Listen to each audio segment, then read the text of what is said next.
Bonjour, troisième vidéo concernant la saisie des contributeurs produits de construction et équipements. Vous allez retrouver vos informations principalement dans votre sujet au niveau du paragraphe 4.2, les données donc devis quantitatif estimatif du projet. Donc à chaque fois vous avez une description de l'ouvrage élémentaire avec sa quantité prévue dans le projet. Donc ça va des fondations jusqu'aux équipements techniques et jusqu'au corps d'état secondaire. Produits de construction équipement, si vous faites dérouler, vous allez avoir donc une décomposition par lot. Il y en a donc 14 au total. On va commencer dans l'ordre. Alors, sur votre document, la première chose dont on vous parle, c'est les fouilles en pleine masse et rigole. Alors, il n'y a pas de partie terrassement à renseigner dans votre sujet. Par contre, il y aura la partie évacuation des terres, d'où la notion de distance ici, la notion de volume. Donc, on va passer au réseau d'évacuation assainissement polypropylène. Donc là, on est sur des réseaux divers, réseaux sur parcelle. À chaque fois, vous allez avoir donc cette partie-là à remplir. Faites apparaître ici les fiches de la base IGNES.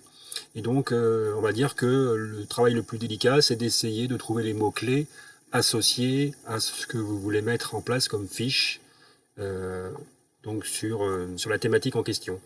Donc, là, si on tape réseau polypropylène,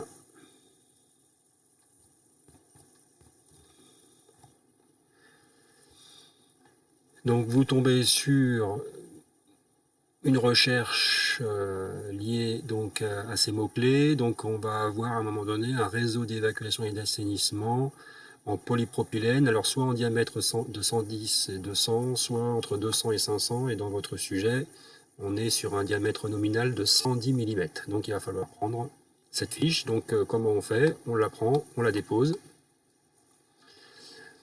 et vous allez pouvoir renseigner ici le nombre de mètres liés à ce réseau d'évacuation. On a 100 mètres, je crois. Oui, 100 mètres. À partir du moment où vous avez rempli une quantité, vous avez vu le petit logo devient vert.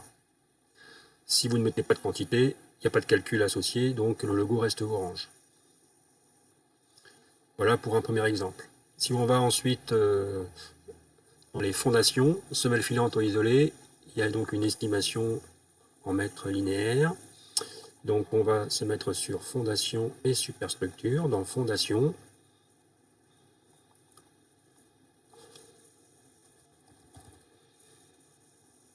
alors si je tape par exemple semelle en mots-clés, on a un béton armé pour semelle filante ou longrine, béton armé pour semelle isolée, semelle en béton de dimension 0,40 par 0,30.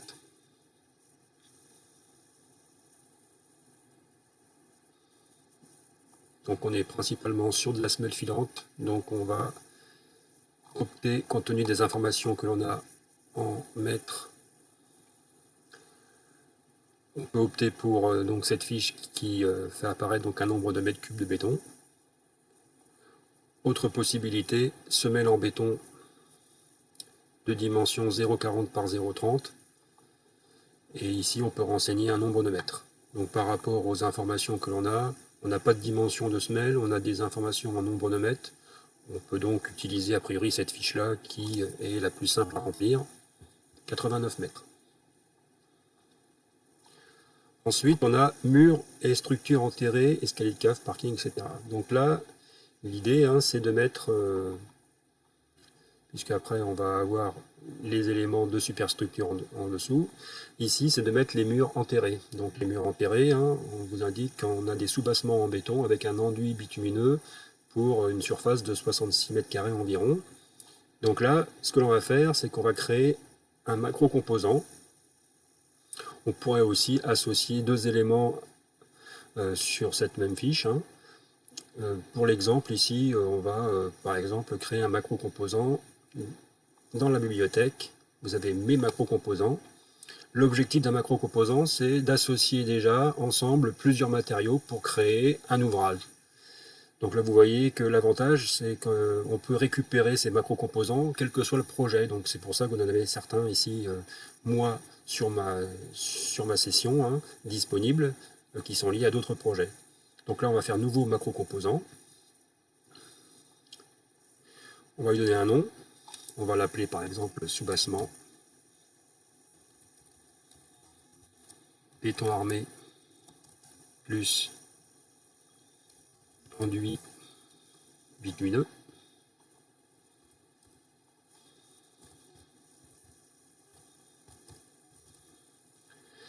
Durée de vie 50 ans.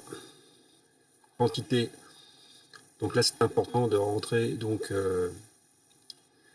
une quantité élémentaire. Donc on va créer un macro-composant au mètre carré et on va aller chercher les fiches qui vont permettre de le caractériser. Donc si vous tapez voile béton armé, on va voir ce qu'il va nous dire au niveau de la recherche. Donc là vous avez des refends, vous avez ici un voile en béton armé 20 cm, hop, impeccable, je vais prendre celui-là. Et puis ensuite je vais rechercher une autre fiche liée à l'enduit bitumineux. Donc si je tape enduit bitumineux, voilà, j'en ai un, il me va très bien. Pour l'instant, vous voyez que ici les petits logos sont orange, donc il faut que je regarde un petit peu ce qui se passe. Donc la durée de vie estimée pour le voile en béton armé 100 ans, enduit bitumineux 60 ans, et à chaque fois j'ai des quantités à 0, donc c'est pour ça que pour l'instant on est sur un logo orange. Donc combien j'ai de voiles en béton armé dans un voile de soubassement béton armé avec de l'enduit? Ben évidemment, si j'en ai 1 mètre carré, j'ai 1 mètre carré de voile béton armé. Et pour l'enduit bitumineux, c'est pareil, hein, si j'ai un mètre carré de voile avec enduit, ben j'ai 1 mètre carré d'enduit. J'ai des durées de vie estimées là, qui sont un petit peu différentes. Donc là, comment on réagit? Généralement, par sécurité, on prend la durée de vie la plus faible. Hein, donc ça veut dire que là, je peux rester sur 50 ans, qui correspond à l'ouvrage, ou mettre 60. Mais a priori, je peux rester sur 50. Mais en tout cas, je ne mets pas 100. Donc je suis... alors je peux décrire mon composant, hein, je peux lui mettre une petite annotation supplémentaire. Et donc je peux consulter ici la fiche pour voir si elle correspond bien à ce que je cherche. Hein. Donc je peux en fait ouvrir ici un résumé de la fiche INIES avec les impacts environnementaux qui apparaissent en résumé. Hein. Donc je peux ainsi vérifier si l'unité est bonne, si je ne fais pas de bêtises en choisissant le composant que j'ai sélectionné. Donc une fois que j'ai fait ça, je laisse bien quantité 1 mètre carré hein, ici dans la bibliothèque. Et dans mes macro-composants, j'ai donc créé un nouveau macro-composant que je peux récupérer dans mon projet.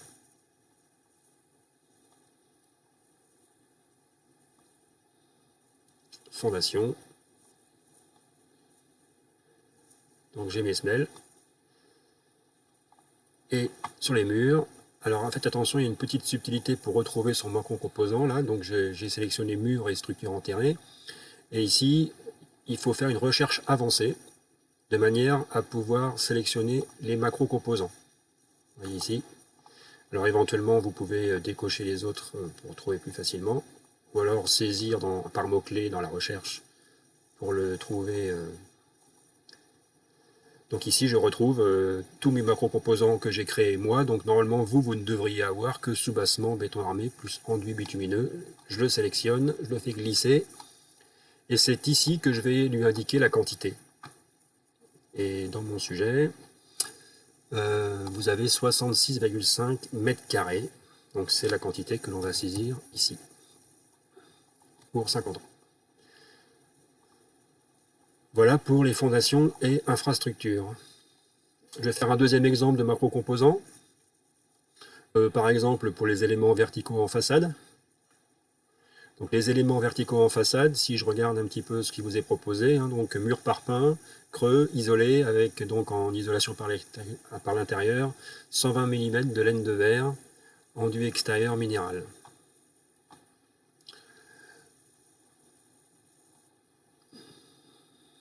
Donc je vais créer dans ma bibliothèque un nouveau macro-composant.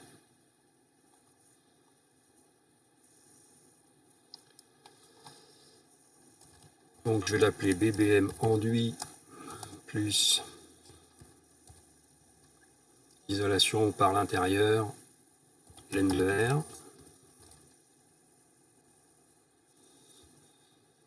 Durée de vie, pour l'instant je mets 50. Quantité 1 mètre carré. Et donc je vais aller chercher, excusez-moi, les fiches, voilà, y arriver. Les fiches qui correspondent, donc si je commence de l'intérieur, donc j'ai un doublage isolant en laine de verre. Donc si je mets doublage et laine de verre,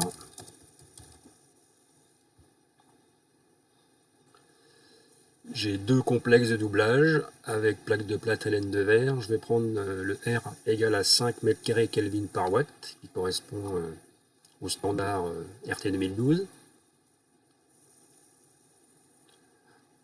Je vais rechercher une autre fiche qui correspond à mon parpaing. Donc mon parpaing, je vais plutôt saisir bloc en béton.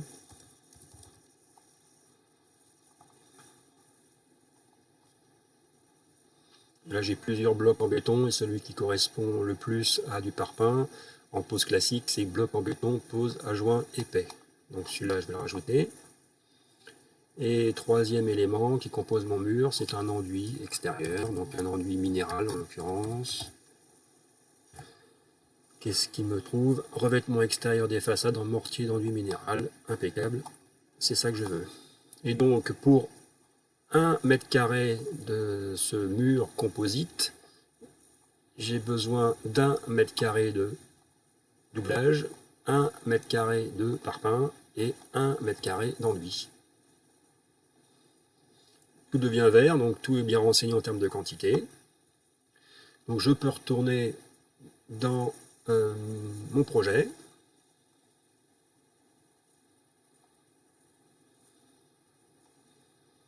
Au niveau du lot 3, donc éléments verticaux en façade, et je vais retrouver en recherche avancée avec mes macro-composants. Si je tape BBM,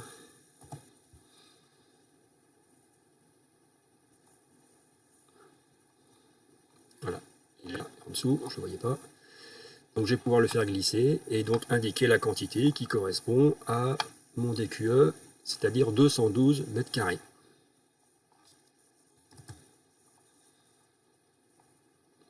Voilà pour un autre exemple de macro-composants. Alors, tout n'est pas forcément à faire en macro-composants, hein, donc évidemment, quand vous n'avez qu'un seul élément, ça n'a aucun intérêt.